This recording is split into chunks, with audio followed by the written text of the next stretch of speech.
आप में और योगी आदित्यनाथ में काफी समानता है। दोनों पहाड़ से आते हैं, दोनों को बुलडोजर से बड़ा प्यार है, ऐसा क्यों है?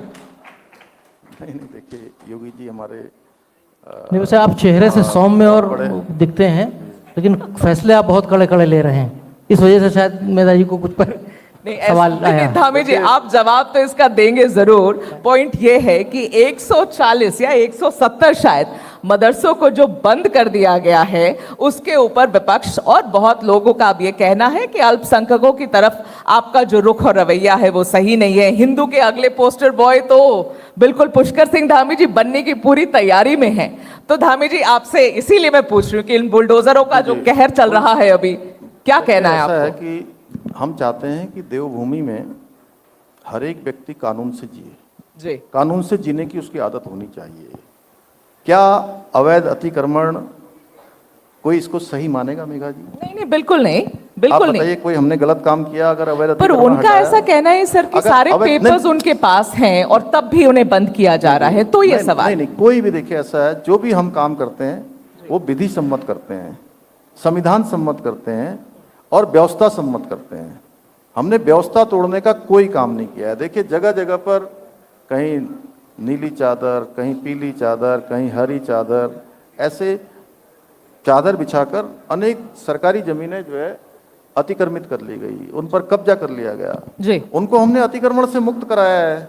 तो ये किसी को टारगेट करने जैसी कौन सी बात है? अभी मैं हल्द्वानी में 2 दिन पहले गया था।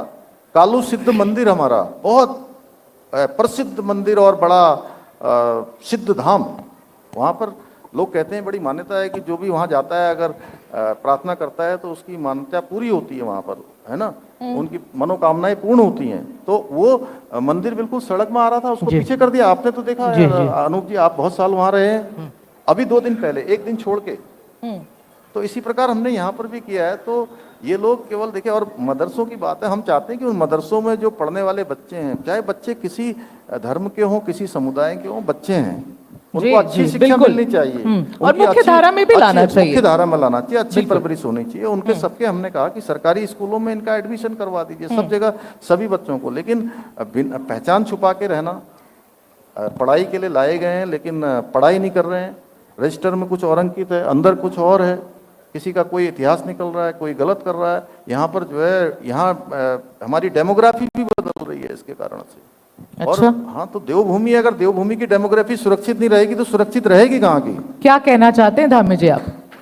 नहीं, मैं कहना चाहता हूँ कि हम देवभूमि के मूल स्वरूप के साथ बिल्कुल भी छेड़छाड़ नहीं होने देंगे। ये हमारा संकल्प है और ये मेरा अकेले का संकल्प नहीं है, ये देवभूमि उत्तराखंड का संकल्प है, पूरे देवभूमि के लोग। और केवल देवभूमि के लोग नहीं, पूरे देश और दुनिया के लोग यहाँ इस भूमि को, इस पवित्र भूमि को, इस देवभूमि को, ऋषियों की भूमि को, मुनियों की भूमि को, जहाँ आदि गुरु शंकराचार्य से लेकर हमारे स्वामी विवेकानंद जी, अनेक लोगों ने यहाँ पर तप किया है, यहाँ पर साधना की है। ये वो स्थली है। और हर एक जगह पर, मैं देवभूमि इसलिए कह रहा हूँ कि पूरे राज्य के अंदर आप कहीं चले जाइए, आपको हर एक जगह पर एक न एक देव स्थान मिलेगा। तो बिल्कुल। और आप दुनिया में कहीं जाएंगे, इतने लोग सभागार में बैठे हैं, अगर मेरी बात सही होगी तो सब ताली बजाएंगे अभी, कि हम लोग जो है कहीं भी जो है देश में जाएं, दुनिया में जाएं, अगर ये कहेंगे कि कहाँ से आए हो भाई, अगर बता दें, तन्मय जी आपका भी यहाँ से बड़ा नाता है, आपने भी 6 बरस यहीं पढ़ाई करी है, आप कहेंगे कि कहाँ से आए हैं, कोई पूछेगा, जैसे ही कहेंगे कि उत्तराखंड से आए हैं, तो सच में मैं बता रहा हूं, चेहरे पर आदमी के एकदम से भाव बदल जाएगा। अगर आप ये वीडियो YouTube पर देख रहे हैं तो हमारे चैनल को सब्सक्राइब कर बेल आइकन दबाएं, और Facebook पर देख रहे हैं तो हमारे पेज को लाइक करें।